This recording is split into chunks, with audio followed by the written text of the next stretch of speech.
Hello दोस्तों, जोहार, नमस्कार, प्रणाम, सत श्री अकाल, अस्सलामु अलैकुम, आदाब। कैसे हैं आप सब? उम्मीद है आप लोग अच्छे होंगे। आज है 25 अक्टूबर 2024, दिन शुक्रवार, बांग्ला 8 कार्तिक, और आज हम हर रोज की तरह फिर से हाजिर हैं झारखंड के तमाम छोटी बड़ी खबरों के साथ। इससे पहले अभी तक आपने B2B news Jharkhand news channel को सब्सक्राइब नहीं किया है तो सब्सक्राइब कर दीजिए, ताकि झारखंड में होने वाली तमाम छोटी बड़ी खबरों से खुद को अपडेट रहें और जानकारी से अवगत हो सकें। तो चलिए बात करते हैं, तमाम छोटी बड़ी खबरों पर नजर डालते हैं। झारखंड में चक्रवात दाना का असर, भारी आंधी बारिश को लेकर अलर्ट। मौसम विभाग ने झारखंड में चक्रवात दाना के प्रभाव के चलते ऑरेंज अलर्ट जारी किया है। बंगाल की खाड़ी से उत्पन्न इस चक्रवात के कारण राज्य के कई हिस्सों में 25 अक्टूबर तक भारी बारिश और तेज हवाओं की संभावना जताई गई है। विशेष रूप से राज्य के दक्षिण पूर्वी और दक्षिण पश्चिमी इलाकों में 40 से 60 किलोमीटर प्रति घंटा की रफ्तार से हवाएं चलने की चेतावनी दी गई है। मौसम विभाग के अनुसार 24 अक्टूबर को दक्षिण पूर्वी हिस्सों में भारी बारिश हो सकती है, जबकि 25 अक्टूबर को राज्य के विभिन्न हिस्सों में बहुत भारी बारिश की संभावना है। बिजली चमकने और तेज हवाओं के कारण लोगों को सतर्क रहने की सलाह दी गई है। चक्रवात के प्रभाव से प्रभावित होने वाले इलाकों में सुरक्षा के इंतजाम बढ़ा दिए गए हैं। चक्रवात दाना के चलते रेलवे ने कई महत्वपूर्ण ट्रेनों को रद्द कर दिया है। 23 अक्टूबर से लेकर 25 अक्टूबर तक नई दिल्ली भुवनेश्वर राजधानी, तपस्विनी एक्सप्रेस और गरीब रथ जैसी प्रमुख ट्रेनें रद्द रहेंगी। इसके अलावा भुवनेश्वर और पुरी से रांची, जमशेदपुर और धनबाद की ओर जाने वाली बस सेवाएं भी स्थगित कर दी गई हैं। यात्रियों से अपील की गई है कि वे अपनी यात्रा से पहले रेलवे और परिवहन विभाग की ओर से जारी दिशा निर्देशों का पालन करें। मौसम विभाग ने चेतावनी दी है कि चक्रवाती तूफान दाना 24 अक्टूबर की रात से लेकर 25 अक्टूबर की सुबह तक पुरी और सागर द्वीप के बीच ओडिशा और पश्चिम बंगाल के तटों से टकरा सकता है, जिसकी गति 100 से 120 किलोमीटर प्रति घंटा तक हो सकती है। इस दौरान तेज हवाओं और बिजली गिरने की घटनाओं से बचने के लिए लोगों को सावधान रहने की हिदायत दी गई है। मातम में बदली शादी की खुशी, बाराती वाहन पलटने से 4 की मौत। पलामू जिले के मनातू थाना क्षेत्र में शादी की खुशी मातम में बदल गई। दरअसल बाराती वाहन पलट जाने से 4 लोगों की मौत हो गई। वहीं 3 लोग गंभीर रूप से घायल हैं। इनका इलाज चल रहा है। बताया गया कि हादसे के शिकार लोगों में दूल्हा के रिश्तेदार समेत अन्य सगे संबंधी लोग शामिल हैं। सभी स्कॉर्पियो में सवार होकर बारात जा रहे थे। घटना की जानकारी मिलने के बाद पुलिस मौके पर पहुंची और मामले की छानबीन शुरू कर दी। मृतकों के शव को कब्जे में लेकर पुलिस पोस्टमार्टम के लिए भेज दी है। क्या है मामला, चलिए जानते हैं। बताया जा रहा है कि बिहार के गया के छकरबंधा से स्कॉर्पियो पर सवार होकर कुछ लोग पलामू के लेस्लीगंज में एक शादी समारोह में शामिल होने के लिए जा रहे थे। इसी दौरान मनातू थाना क्षेत्र के उरूर में स्कॉर्पियो अनियंत्रित होकर एक पेड़ से टकरा गई, जिसमें मौके पर ही 2 लोगों की मौत हो गई, जबकि 2 अन्य लोगों की इलाज के क्रम में मौत हो गई है, जबकि 3 अन्य लोग गंभीर रूप से जख्मी हैं, जिनका इलाज Medini Rai medical college and hospital में किया जा रहा है। परिजनों का रो रो कर बुरा हाल। मनातू के थाना प्रभारी निर्मल उरांव ने बताया कि मृतकों में कुछ बिहार के छकरबंधा और एक पलामू के तरहसी का रहने वाले हैं। मृतकों की पहचान जावेद अंसारी, आसीन अंसारी, मुस्तकीम अंसारी समेत एक अन्य के रूप में हुई है। घटना की जानकारी मिलने के बाद बड़ी संख्या में परिजन मौके पर पहुंच गए। परिजनों का रो रो कर बुरा हाल बना हुआ है। मुंबई पुलिस ने जमशेदपुर से पकड़ा शेख हुसैन को व्हाट्सएप मैसेज भेजकर फिल्म अभिनेता सलमान खान से मांगा था 5 करोड़ की रंगदारी। अभिनेता सलमान खान से 5 करोड़ रंगदारी मांगने के मामले में मुंबई पुलिस को सफलता मिली है। मुंबई और जमशेदपुर पुलिस की संयुक्त कार्रवाई में आरोपी शेख हुसैन 24 वर्ष को गिरफ्तार कर लिया गया है। गिरफ्तार शेख हुसैन ने पूछताछ में पुलिस के समक्ष रंगदारी मांगने के मामले को स्वीकार किया है। जमशेदपुर एसएसपी किशोर कौशल ने इसकी पुष्टि करते हुए कहा कि गिरफ्तार शेख सब्जी मंडी में काम करता है। हालांकि प्रथम दृष्टया जांच में किसी गैंग से संबंध होने की बात सामने नहीं आई है। सख्ती से पूछताछ होने पर कई जानकारियां सामने आ सकती हैं। बता दें कि पिछले सप्ताह मुंबई ट्रैफिक पुलिस को एक व्हाट्सएप संदेश मिला था, जिसमें सलमान से 5 करोड़ रुपए की रंगदारी मांगी गई थी। गिरफ्तारी के बाद पुलिस आरोपी को ट्रांजिट रिमांड के लिए झारखंड की एक अदालत में पेश करेगी, जिसके बाद उसे मुंबई ले जाया जाएगा। क्या कहती है पुलिस? पुलिस सूत्रों के अनुसार धमकी के बाद आरोपी ने एक माफी वाला संदेश भी भेजा था, जिसमें कहा गया था कि यह सब गलती से हुआ। जांच के दौरान मुंबई पुलिस ने झारखंड में आरोपी के फोन नंबर का पता लगाया और उसे गिरफ्तार करने के लिए स्थानीय पुलिस की मदद ली। सलमान खान को लगातार मिल रही धमकियां। यह पहली बार नहीं है जब सलमान खान को ऐसी धमकियों का सामना करना पड़ा है। इससे पहले उन्हें लॉरेंस बिश्नोई गैंग से जान से मारने की धमकियां मिली थीं, जिसके बाद उनकी सुरक्षा बढ़ा दी गई थी। पुलिस ने मामले की गंभीरता को देखते हुए तेजी से कार्रवाई की है और सलमान के प्रति सुरक्षा व्यवस्था को और मजबूत किया है। झामुमो की तीसरी लिस्ट जारी, बागी चमरा को भी बनाया उम्मीदवार। झारखंड विधानसभा चुनाव को लेकर सत्तारूढ़ दल झामुमो ने उम्मीदवारों की तीसरी लिस्ट भी जारी कर दी है। इसमें सबसे खास बात यह है कि मोर्चा ने बागी चमरा लिंडा को भी उम्मीदवार बनाया है। चमरा लिंडा को विशुणपुर विधानसभा से झामुमो ने अपना प्रत्याशी घोषित किया है। इसके अलावा गोमिया से योगेंद्र प्रसाद, चक्रधरपुर से सुखराम उरांव, खूंटी से स्नेहलता कंडुलना और सिसई से जिग्गा सुसारण होरो को उम्मीदवार बनाया गया है। रांची में भांजे के किडनैप की खबर पर खुला साइबर अपराध का सच, 6 गिरफ्तार। राजधानी रांची में एक युवक के अपहरण की सूचना ने पुलिस महकमे में हलचल मचा दी। पुलिस ने त्वरित कार्रवाई करते हुए मात्र 1 घंटे में अपहरणकर्ताओं का अड्डा खोज निकाला, लेकिन मौके पर जो स्थिति मिली वह चौंकाने वाली थी। अपहरण का शिकार बताए गए युवक आदर्श मंडल भी खुद साइबर अपराधियों का साथी निकला। साहिबगंज से एक व्यक्ति ने रांची के सीनियर एसपी चंदन कुमार सिन्हा को फोन किया और बताया कि उनका भांजा आदर्श मंडल का रांची के लालपुर इलाके से अपहरण कर लिया गया है और 15 लाख रुपए की फिरौती मांगी जा रही है।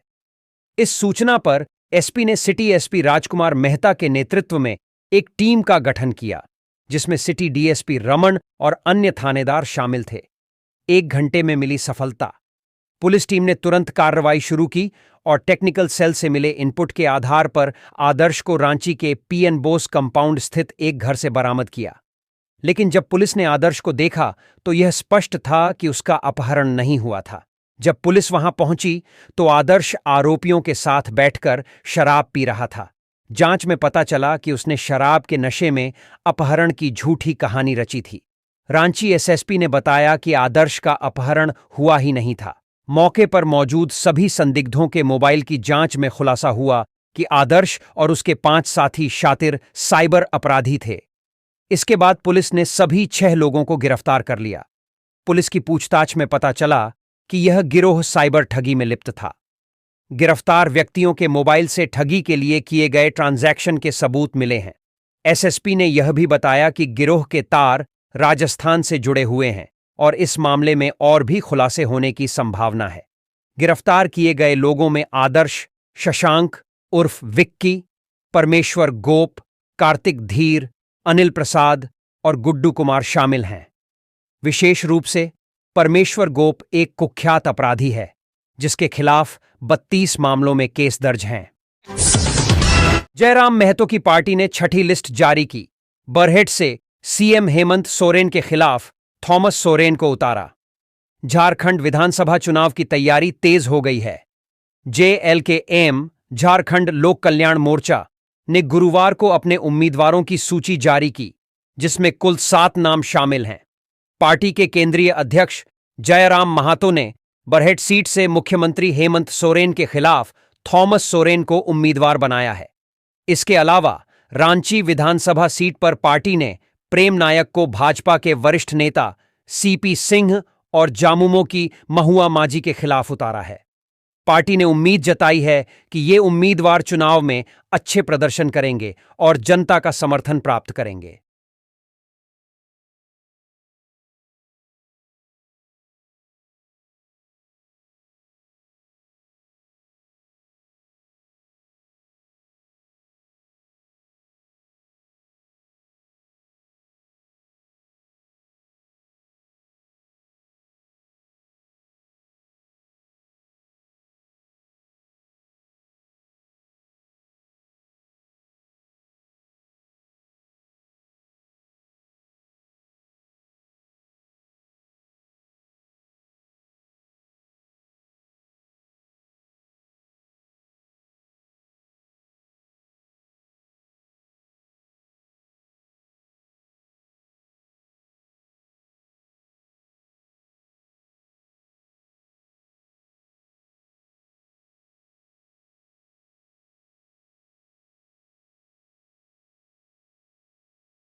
दाऊ यादव के साहिबगंज आवास पर ईडी की छापेमारी। झारखंड के सबसे बड़े माइनिंग माफिया सरगना दाऊ यादव के साहिबगंज स्थित आवास और परिसर पर ईडी छापेमारी कर रही है। विभिन्न मामलों में कोर्ट से उसे अस्थायी वारंट मिला हुआ है, लेकिन वह लगातार फरार चल रहा है। बता दें कि दाऊ यादव 1000 करोड़ के पत्थर खनन घोटाले में भी आरोपी है। रांची में युवती की बेरहमी से हत्या, झाड़ियों में मिला शव। रांची के नामकुम इलाके में एक दिल दहला देने वाली घटना सामने आई है, जिसमें एक युवती की बेरहमी से हत्या कर उसके शव को झाड़ियों में फेंक दिया गया। यह घटना देर रात सामने आई, जब पुलिस को इसकी जानकारी मिली। अब तक मृतका की पहचान नहीं हो पाई है। पूरा मामला यह मामला रांची के खरसीदाग ओपी क्षेत्र के चापुटोली में घटित हुआ, जहां झाड़ियों से युवती का शव बरामद किया गया। मृतका की पहचान अभी तक नहीं हो सकी है, लेकिन उसके हाथ पर सूरज नाम का टैटू बना हुआ है। उसके शरीर पर गंभीर चोटों के निशान पाए गए हैं, जिससे पता चलता है कि हत्या से पहले उसे बुरी तरह से प्रताड़ित किया गया था। घटनास्थल के पास स्थित एक घर में दीवारों पर खून के निशान मिले हैं, जो इस बात की ओर इशारा करते हैं कि हत्या इसी कमरे में की गई होगी। कमरे में शराब की बोतलें भी मिली हैं। पुलिस का मानना है कि हत्या के बाद शव को घसीटकर झाड़ियों में फेंका गया। रांची के ग्रामीण एसपी सुमित अग्रवाल ने बताया कि युवती की हत्या कर शव को झाड़ी में फेंक दिया गया था। फिलहाल मृतका की पहचान नहीं हो पाई है। युवती के साथ दुष्कर्म हुआ है या नहीं, यह पोस्टमार्टम रिपोर्ट के आने के बाद ही साफ हो पाएगा। मामले की जांच के लिए एसआईटी का गठन किया गया है। कल्पना सोरेन ने अपना नामांकन दाखिल किया। जामुमो नेता और झारखंड के मुख्यमंत्री हेमंत सोरेन की पत्नी कल्पना सोरेन ने गांडेय विधानसभा क्षेत्र से पार्टी उम्मीदवार के रूप में अपना नामांकन दाखिल किया। बता दें कि कल्पना सोरेन गांडेय से सीटिंग विधायक हैं। इससे पहले हुए उपचुनाव में कल्पना सोरेन ने जीत दर्ज की थी। सुप्रीम कोर्ट पहुंचे पूर्व मुख्यमंत्री मधु कोड़ा। चुनाव लड़ने की अनुमति पर सुनवाई आज। झारखंड के पूर्व मुख्यमंत्री और भाजपा नेता मधु कोड़ा ने दिल्ली हाई कोर्ट के उस निर्णय को सुप्रीम कोर्ट में चुनौती दी है, जिसमें उन्हें चुनाव लड़ने की अनुमति नहीं दी गई थी। हाई कोर्ट द्वारा उनकी याचिका खारिज होने के बाद कोड़ा के चुनावी सपनों को झटका लगा है। अब उन्होंने सुप्रीम कोर्ट का सहारा लिया है, जहां उनकी याचिका की सुनवाई जस्टिस संजीव खन्ना, जस्टिस संजय कुमार और जस्टिस आर महादेवन की बेंच द्वारा की जाएगी।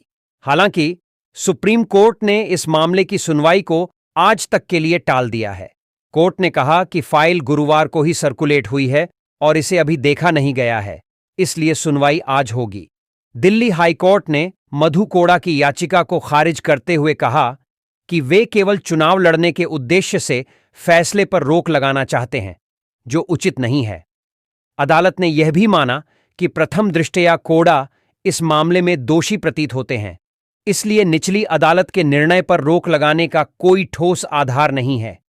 आपको बता दें कि निचली अदालत ने कोड़ा, पूर्व कोयला सचिव और राज्य के पूर्व मुख्य सचिव के बसु समेत अन्य को कोयला घोटाले में दोषी ठहराते हुए 3 साल की सजा और जुर्माना लगाया था।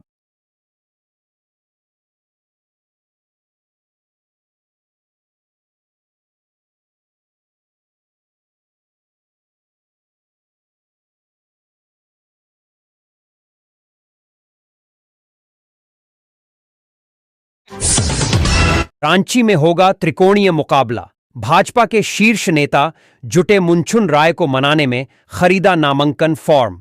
विधानसभा चुनाव में रांची सीट पर रोचक मुकाबला होने वाला है। यह मुकाबला काफी रोमांचक भरा होगा। एक ओर जहां भाजपा पार्टी के उम्मीदवार सीपी सिंह और जामुमो पार्टी की उम्मीदवार महुआ मांझी गुरुवार को नामांकन दाखिल किए हैं, वहीं दूसरी ओर भाजपा के शीर्ष नेता मुनचुन राय को मनाने में जुटे हैं। पार्टी के निर्णय से नाखुश भाजपा के सक्रिय कार्यकर्ता मुनचुन राय भी निर्दलीय प्रत्याशी के तौर पर अपनी दावेदारी पेश कर रहे हैं। मुनचुन राय ने नामांकन भरने करने को लेकर फॉर्म की खरीदारी कर चुके हैं। मुनचुन राय के मैदान में उतरते ही यह चुनाव त्रिकोणीय मुकाबला में बदल गया है। अब भाजपा के शीर्ष नेताओं को स्पष्ट दिखने लगा है कि रांची जैसा हॉट विधानसभा सीट कहीं हाथ से न निकल जाए। अगर रांची विधानसभा सीट भाजपा के हाथ से निकल जाती है तो यह पार्टी के लिए बहुत बड़ा झटका होगा। लंबे समय से रांची विधानसभा सीट भाजपा के खाते में है। कोई नाश्ता तो कोई खाने पर पहुंच रहा है। मुंचुन राय के घर निर्दलीय प्रत्याशी के तौर पर अपनी दावेदारी पेश करने के बाद भाजपा के शीर्ष नेताओं का जमावड़ा मुंचुन राय के घर में होना शुरू हो गया है। कोई नाश्ता, कोई खाने पर मुंचुन को कॉल करके पहुंच रहे हैं। हालांकि मुंचुन राय ने किसी को घर आने से मना भी नहीं किया है। मुंचुन राय ने मीडिया से बातचीत में कहा कि आज तक भाजपा पार्टी के किसी शीर्ष नेता को यह सब याद नहीं आया। अब जब चुनावी मैदान में उतरने की तैयारी है तो सब मनवाने के चक्कर में झूठे हुए हैं कि इस वर्ष चुनाव न लड़े। कई राउंड पिछड़ने के बाद सीपी जीते थे 5,904 वोटों से। वर्ष 2024 के विधानसभा चुनाव में भी भाजपा के सीपी सिंह और महुआ माझी आमने सामने होंगे। 2019 के चुनाव में कई राउंड में पिछड़ने के बाद सीपी सिंह ने महुआ माझी को 5,904 वोटों के अंतर से पराजित किया था।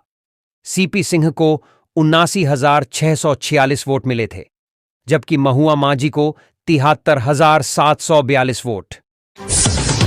अब नहीं लड़ सकेगा कुख्यात अमन साहू विधानसभा चुनाव, हाईकोर्ट ने खारिज की याचिका। गैंगस्टर अमन साहू विधानसभा चुनाव नहीं लड़ पाएगा। झारखंड हाईकोर्ट ने अमन साहू की याचिका को खारिज कर दिया है।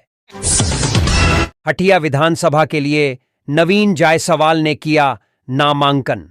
हटिया विधानसभा सीट से नवीन जायसवाल नामांकन के लिए पहुंचे। अपने समर्थकों के साथ वह पहुंचे और नामांकन कर दिया। उन्होंने कहा कि हटिया से इस बार चौंका लगेगा। जिस तरह वर्तमान सरकार ने युवाओं को ठगने का काम किया है, रोजगार नहीं दिया, प्रतियोगिता परीक्षाएं ली गई, वह भी स्थगित कर दी गई, कई पेपर बेच दिए गए। उन्होंने कहा कि सरकार ने युवाओं के भविष्य को बेच दिया। मंत्री दीपिका पांडेय सिंह ने महागामा सीट से नामांकन पर्चा दाखिल किया।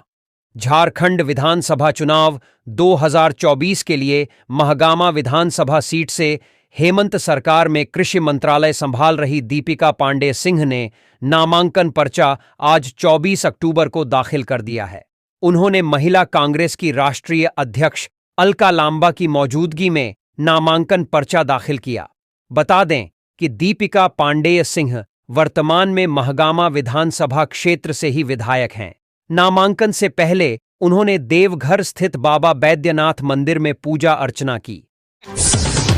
जदयू के प्रदेश उपाध्यक्ष कामेश्वर दास देवघर से लड़ेंगे निर्दलीय चुनाव, भाजपा के नारायण दास की बढ़ेंगी मुश्किलें। जदयू के प्रदेश उपाध्यक्ष सह पूर्व विधायक कामेश्वर नाथ दास ने देवघर विधानसभा से निर्दलीय चुनाव लड़ने की घोषणा की है। उन्होंने कहा कि वे पूर्व में देवघर से विधायक रह चुके हैं, लेकिन इस बार जदयू ने संगठन के लोगों को टिकट नहीं दिया। इस कारण पार्टी को दिखाने के लिए वे देवघर विधानसभा से निर्दलीय चुनाव लड़ने जा रहे हैं। उन्होंने दावा किया कि देवघर के लोगों का समर्थन उन्हें मिल रहा है, इस कारण निर्दलीय चुनाव लड़ने जा रहा हूं और जीत को लेकर भी आश्वस्त हूं। 28 अक्टूबर को निर्दलीय प्रत्याशी के रूप में नामांकन करूंगा। अपनी भावना से पार्टी आला कमान को कराया अवगत। उन्होंने अपनी भावना से पार्टी आला कमान को भी अवगत करा दिया है। उन्होंने संभावना जताई कि जदयू सिंबल अलॉट कर सकती है, तब देवघर में भाजपा के साथ दोस्ताना संघर्ष हो सकता है। इसके लिए जदयू जिला कमेटी के साथ उन्होंने समीक्षा बैठक भी की है, ताकि कार्यकर्ताओं की भावना से अवगत हो सकें। बैठक में जदयू के जिला अध्यक्ष सतीश दास समेत पार्टी के कई जिला स्तरीय नेता मौजूद थे। 2005 में जदयू के टिकट पर जीता था चुनाव। उधर कामेश्वर दास के चुनाव मैदान में उतरने से भाजपा प्रत्याशी नारायण दास की मुश्किलें बढ़ सकती हैं, क्योंकि नारायण और कामेश्वर दोनों एनडीए के नेता हैं। कामेश्वर के निर्दलीय चुनाव लड़ने से भाजपा का ही वोट कटेगा। नारायण और कामेश्वर दोनों एक ही समाज से आते हैं। 2005 में कामेश्वरनाथ दास ने देवघर विधानसभा से जदयू की टिकट पर चुनाव लड़ा था और जीत भी हासिल की थी। रांची से सीपी सिंह ने किया नामांकन। रांची से बीजेपी के प्रत्याशी सीपी सिंह ने नामांकन कर दिया है। नामांकन करने के बाद उन्होंने कहा कि पिछले 6 टर्म से वह रांची के विधायक रहे हैं। इस बार भी उन्हें उम्मीद है कि जनता जनार्दन का आशीर्वाद उन्हें मिलेगा। उन्होंने कहा कि इस बार 50,000 वोटों के मार्जिन से जीतेंगे। झारखंड मुक्ति मोर्चा, पारिवारिक राजनीति और आदिवासी जनता की स्थिति। झारखंड मुक्ति मोर्चा जेएमएम ने अपने गठन के बाद से पारिवारिक राजनीति के कई उदाहरण प्रस्तुत किए हैं, जिससे पार्टी के परिवार के सदस्यों ने लगातार राजनीतिक पदों पर काबिज होने का अवसर पाया है। पिछले 4 दशकों में पार्टी ने लोकसभा, राज्यसभा और मुख्यमंत्री पदों पर अपने सदस्यों को बैठाया है, लेकिन इसका आदिवासी जनता पर क्या प्रभाव पड़ा है, यह एक महत्वपूर्ण सवाल है। शिबू सोरेन, झारखंड के पूर्व मुख्यमंत्रियों में से एक और झामुमो के राष्ट्रीय अध्यक्ष शिबू सोरेन ने 1980 से 2019 तक दुमका से लोकसभा सीट जीती। उनका मुख्यमंत्री के रूप में कार्यकाल 3 बार रहा, जिसमें 2005 में 10 दिनों का कार्यकाल भी शामिल है। उन्होंने 2004 से 2006 तक केंद्रीय कोयला मंत्री का पद भी संभाला और वर्तमान में राज्यसभा के सांसद हैं। हेमंत सोरेन शिबू सोरेन के मंझले बेटे व झामुमो के कार्यकारी अध्यक्ष हेमंत सोरेन भी 3 बार झारखंड के मुख्यमंत्री रह चुके हैं। वह 2010 से 2013 तक उप मुख्यमंत्री भी रहे और 2009-2010 में राज्यसभा के सदस्य रहे। वर्तमान में वह 4 अगस्त 2024 से मुख्यमंत्री पद पर हैं। सीता सोरेन, शिबू सोरेन की पुतोहू, स्वर्गीय दुर्गा सोरेन की पत्नी। सीता सोरेन ने 2009 में विधानसभा में प्रवेश किया और 2014 और 2019 में अपनी सीट बरकरार रखी। हाल ही में वह झारखंड मुक्ति मोर्चा के पदों से इस्तीफा देकर भाजपा में शामिल हो गईं।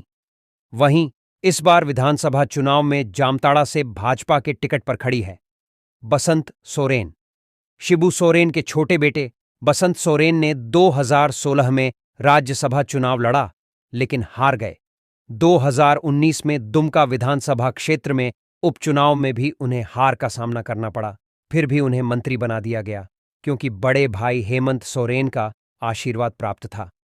कल्पना सोरेन, शिबू सोरेन की बहू और मुख्यमंत्री हेमंत सोरेन की पत्नी कल्पना सोरेन इन दिनों राजनीति में खूब सक्रिय है।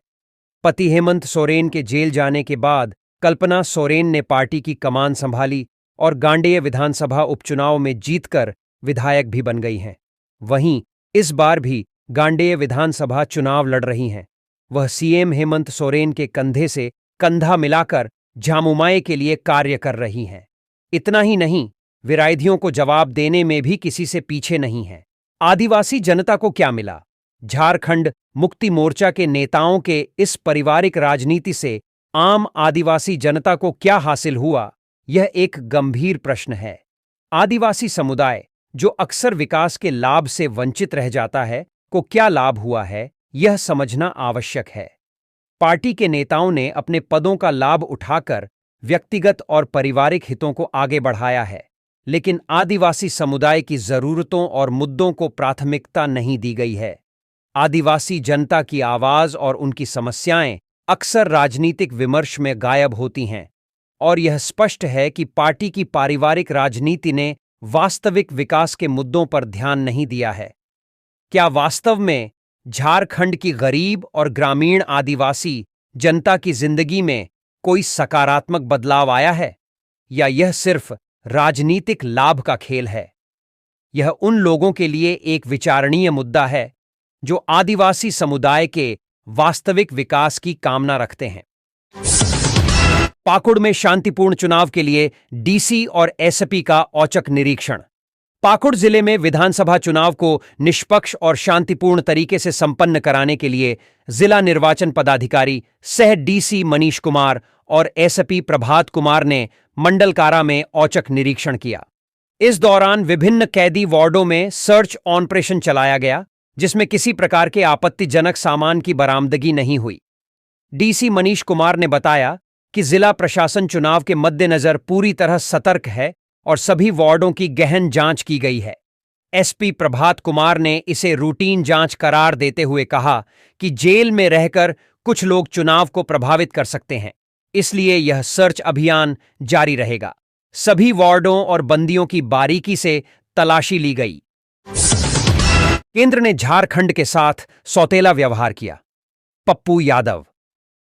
मांडर से गठबंधन प्रत्याशी नेहा शिल्पी तिर्की के समर्थन में आए सांसद पप्पू यादव ने कहा कि केंद्र ने झारखंड के साथ सौतेला व्यवहार किया। उन्होंने कहा कि केंद्र ने झारखंड की संस्कृति पर हमला किया। इसके बावजूद अगर कोई खड़ा रहा तो वो हेमंत सोरेन है, जिनके साथ कांग्रेस के राहुल गांधी भी हैं। उन्होंने लड़ाई जारी रखी, डोमिसाइल और बाहरी भीतरी नहीं किया। आम आदमी और हर आदमी के घर में विकास पहुंचाया। केंद्र ने 5 साल सौतेला व्यवहार किया, झारखंड की तहजीब पर हमला किया। इसके बावजूद लौह पुरुष की तरह खड़ा रहने वाले हेमंत सोरेन हैं, जिनके अंदर तिलका मांझी का कैरेक्टर है। वह भगत सिंह की तरह खड़ा है। हेमंत सोरेन ने बरहेट विधानसभा सीट से भरा नामांकन पत्र। झारखंड मुक्ति मोर्चा झामुमो के प्रमुख हेमंत सोरेन ने बरहेट विधानसभा सीट से नामांकन पत्र दाखिल किया है। इस मौके पर उनके समर्थकों की भारी भीड़ मौजूद रही, जिन्होंने उत्साह के साथ हेमंत का स्वागत किया। हेमंत सोरेन ने नामांकन के बाद कहा कि उनकी पार्टी क्षेत्र के विकास और लोगों की समस्याओं को हल करने के लिए प्रतिबद्ध है। उन्होंने बरहेट और बोरियो में चुनावी सभाओं का आयोजन करने का भी ऐलान किया। सीता सोरेन ने परिवार को धोखा दिया। इरफान अंसारी। जामताड़ा विधानसभा चुनाव में भारतीय जनता पार्टी भाजपा ने सोरेन परिवार की बहू सीता सोरेन को अपना प्रत्याशी बनाया है, जिसके बाद कांग्रेस के विधायक इरफान अंसारी आक्रामक नजर आ रहे हैं। इरफान अंसारी ने सीता सोरेन पर आरोप लगाया कि उन्होंने सोरेन परिवार और गुरुजी को धोखा दिया है।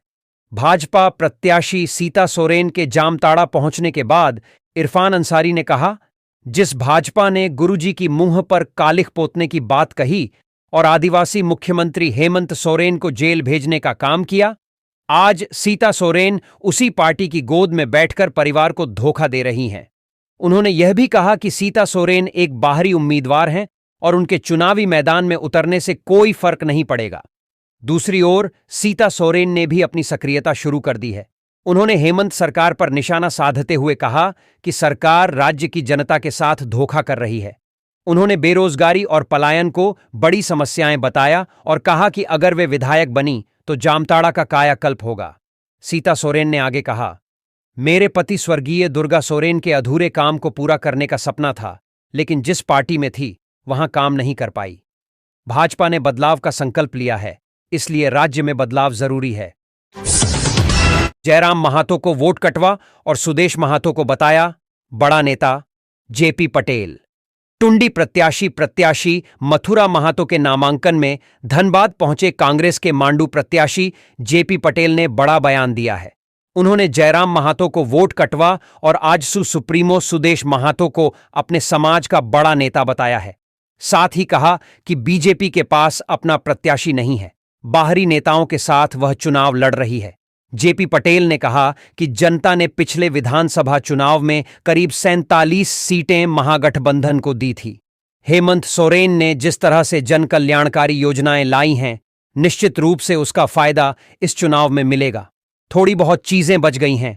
1932 खतियान, स्थानीय नीति, विस्थापन आयोग, पिछड़ों को आरक्षण, यह सभी चीजें विधानसभा में सर्वसम्मति से हेमंत सोरेन ने पास करवाया। इस बार फिर से जनता हेमंत के नेतृत्व में सरकार बनाना चाहती है। कुछ चीजें लोगों को दिग्भ्रमित करने वाली है। जेपी पटेल ने कहा कि अगर भारतीय जनता पार्टी सुदेश महातो की जगह किसी और को प्रत्याशी बनाई होती तो वह जीत जाते, क्योंकि सुदेश महातो गांव की सरकार बनाने चले गए थे। सुदेश महातो से कोई बड़ा चेहरा उस समाज में अभी तक नजर नहीं आया है। वोट काटने के लिए भले ही लोग अलग अलग चीज कर लें। राजधनवार सीट पर अभी भी जिच बनी हुई है, जिस पर उन्होंने कहा कि यह केंद्रीय नेतृत्व को तय करना है। भारतीय जनता पार्टी की प्रत्याशी की लिस्ट में 66 लोगों में से 30 से ज्यादा ऐसे चेहरे हैं जो दूसरे दल से लाए गए हैं। पहले वे अपना भर लें, क्योंकि जेएमएम, कांग्रेस और राजद में टिकट के लिए वैसे ही मारामारी है। मथुरा प्रसाद महतो ने टुंडी विधानसभा के लिए नामांकन दाखिल किया। हेमंत सोरेन पर भरोसा। इंडिया गठबंधन की प्रत्याशी एवं पूर्व मंत्री मथुरा प्रसाद महातो ने गुरुवार को धनबाद जिले के टुंडी विधानसभा के लिए नामांकन दाखिल किया। नामांकन करने के बाद मीडिया से बातचीत में कहा कि हेमंत सोरेन की नेतृत्व में सरकार 5 सालों तक गरीब, अल्पसंख्यक, आदिवासी मूलवासी सभी वर्गों के लिए काम किया है। इसलिए झारखंड की जनता एक बार फिर हेमंत सोरेन को प्रदेश के मुख्यमंत्री के रूप में देखना चाहती है। इंडिया गठबंधन के प्रत्याशी के साथ पूरे प्रदेश में कहीं भी कोई टक्कर किसी पार्टी से नहीं है। इंडिया गठबंधन के प्रत्याशी सभी सीटों पर जीतेंगे। झारखंड मुक्ति मोर्चा के सुप्रीमो शिबू सोरेन ने अलग राज्य बनाया है। उनके आशीर्वाद के फलस्वरूप राज्य में एक बार फिर गठबंधन की सरकार बनेगी, इसमें कोई शंका नहीं है। एक सवाल के जवाब में कहा कि नामांकन में यह अपार भीड़ दर्शा रही है कि गठबंधन कितना मजबूत है। इस अवसर पर जयप्रकाश भाई पटेल, झारखंड मुक्ति मोर्चा के जिला अध्यक्ष के अलावा मदन महातो सहित हजारों की संख्या में पार्टी के पुरुष एवं महिला कार्यकर्ता उपस्थित थे। बाईपास लाइन निर्माण। बैद्यनाथ धाम जसीडीह रेलखंड पर 4 महीने तक मेमू ट्रेन सेवाएं रद्द। देवघर बैद्यनाथ धाम जसीडीह रेलखंड के बीच 24 अक्टूबर से 4 माह तक सभी मेमू ट्रेन सेवाएं रद्द रहेगी। इस दौरान रेल अंडर आरयूआर के निर्माण कार्य होगा। रेलवे आसनसोल डिवीजन की ओर से इसकी सूचना जारी कर दी गई है। हालांकि यात्रियों की सुविधा के लिए रेलवे ने जसीडीह और देवघर के बीच 6 नई विशेष मेमू ट्रेन चलाने की घोषणा की है। यह विशेष ट्रेन पूरे दिन अलग अलग समय पर निश्चित होकर चलेंगी, जिससे दोनों स्टेशनों के बीच संपर्क बना रहेगा। इस संबंध में रेल मंडल के पीआरओ दीप्तिमय दत्ता ने बताया कि जसीडीह बाईपास लाइन के निर्माण कार्य के दरमियान रेल अंडर रेल आरयूआर ब्रिज निर्माण के लिए 24 अक्टूबर से 4 महीने के लिए ट्रेन परिचालन जसीडीह और बैद्यनाथ धाम के बीच सभी मेमू ट्रेन सेवाएं अस्थायी रूप से बंद रहेगी। हालांकि यात्रियों की सुविधाओं के मद्देनजर रेलवे ने इस अवधि में जसीडीह और देवघर के बीच 6 नई विशेष ट्रेनें चलाने की घोषणा की है। बाईपास निर्माण का पूरा होने के बाद नॉन स्टॉप ट्रेनों को बाईपास से डाइवर्ट करने से यात्री ट्रेनों के लिए यात्रा समय में कमी आएगी। इसके अतिरिक्त इस मार्ग से माल की ढुलाई से की वजह से औद्योगिक विकास को बढ़ावा मिलने और स्थानीय व्यवसाय को लाभ मिलने व रोजगार के लिए नए अवसर पैदा होने की उम्मीद है। रेल बाईपास नई बाईपास की शुरुआत के साथ आसनसोल मंडल के लिए एक परिवर्तनकारी कदम है। इससे यात्री सुविधा और माल ढुलाई दक्षता दोनों को बढ़ावा मिलेगा।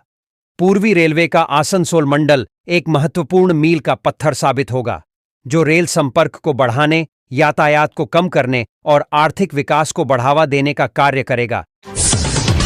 रविदास समाज की बैठक। इंडिया गठबंधन से प्रत्याशी न होने पर जताई नाराजगी। देवघर खिजुरिया के रविदास मंदिर परिसर में रविदास समाज के प्रबुद्ध लोगों की एक महत्वपूर्ण बैठक आयोजित की गई। इस बैठक में विधानसभा चुनाव में इंडिया गठबंधन की ओर से रविदास समाज से एक भी प्रत्याशी नहीं बनाए जाने पर नाराजगी जताई गई। समाज के सदस्यों ने कहा कि झारखंड में जहां रविदास जाति की जनसंख्या सर्वाधिक है, वहां भी उन्हें चुनाव में प्रतिनिधित्व नहीं दिया गया। इस पर नाराजगी व्यक्त करते हुए बताया गया कि जल्द ही झारखंड के रविदास समाज की एक बड़ी बैठक होगी, जिसमें विधानसभा चुनाव को लेकर अहम निर्णय लिए जाएंगे। महासंघ के अध्यक्ष राजेश दास और सचिव सुधीर दास ने पत्रकारों से बातचीत में कहा कि पूरे देश में रविदास समाज के लोगों ने इंडिया गठबंधन को 100% वोट दिया। वरिष्ठ नेताओं ने कहा था कि जनसंख्या के अनुसार भागीदारी मिलेगी, लेकिन राज्य में अनुसूचित जातियों के लिए आरक्षित 9 विधानसभा सीटों में से एक भी सीट पर रविदास समाज का उम्मीदवार नहीं बनाया गया है। राजेश दास ने यह भी बताया कि झारखंड के कई विधानसभा क्षेत्रों जैसे देवघर, मधुपुर, गोड्डा, महागामा, पोड़ैयाहाट, जरमुंडी, पलामू और चतरा में रविदास समाज के लोगों की संख्या 50,000 से अधिक है। इस समुदाय की भागीदारी चुनाव में निर्णायक हो सकती है, फिर भी इंडिया गठबंधन ने उन्हें नजरअंदाज किया है।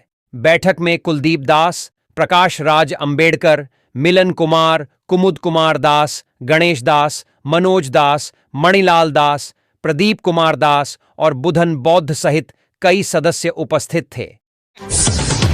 28 अक्टूबर को देवघर में एनडीए प्रत्याशियों के नामांकन के लिए जुटेंगे हजारों आजसू कार्यकर्ता। देवघर जिला कमेटी की बैठक जिला अध्यक्ष आदर्श लक्ष्य की अध्यक्षता में हुई, जिसमें निर्णय लिया गया कि एनडीए गठबंधन के प्रत्याशियों के नामांकन में 4 विधानसभा क्षेत्रों देवघर, मधुपुर, सारठ और जरमुंडी से आजसू पार्टी के पदाधिकारी एवं कार्यकर्ता बड़ी संख्या में भाग लेंगे। प्रत्याशियों में नारायण दास, गंगा नारायण सिंह, रणधीर सिंह और देवेंद्र कुंवर शामिल हैं, जिनका नामांकन 28 अक्टूबर को होगा। बैठक में आदर्श लक्ष्य ने कहा कि वर्तमान महागठबंधन सरकार के कार्यकाल में जनता त्रस्त हो चुकी है। उन्होंने लूट खसोट और बेरोजगारी के मुद्दों पर भी चिंता व्यक्त की कि युवा नौकरी की तलाश में इधर उधर भटक रहे हैं और महिलाओं को चुनाव से पहले लुभाने का प्रयास किया जा रहा है। लक्ष्य ने एनडीए गठबंधन के प्रत्याशी की जीत के लिए निरंतर प्रचार प्रसार करने के लिए कार्यकर्ताओं को प्रेरित किया। बैठक में जिला उपाध्यक्ष मुरारी प्रसाद केसरी, मनोज कुमार विजय, अनुसूचित जाति महासभा जिला अध्यक्ष आनंद तुरी, महिला संघ जिला अध्यक्ष जया देवी, व्यापार प्रकोष्ठ जिला अध्यक्ष अनिल झा, छात्र संघ जिला अध्यक्ष कुणाल किशोर ठाकुर और अन्य दर्जनों पदाधिकारी उपस्थित थे। जयराम ने डुमरी से नामांकन भरा। मंत्री बेबी देवी के खिलाफ लड़ रहे हैं चुनाव।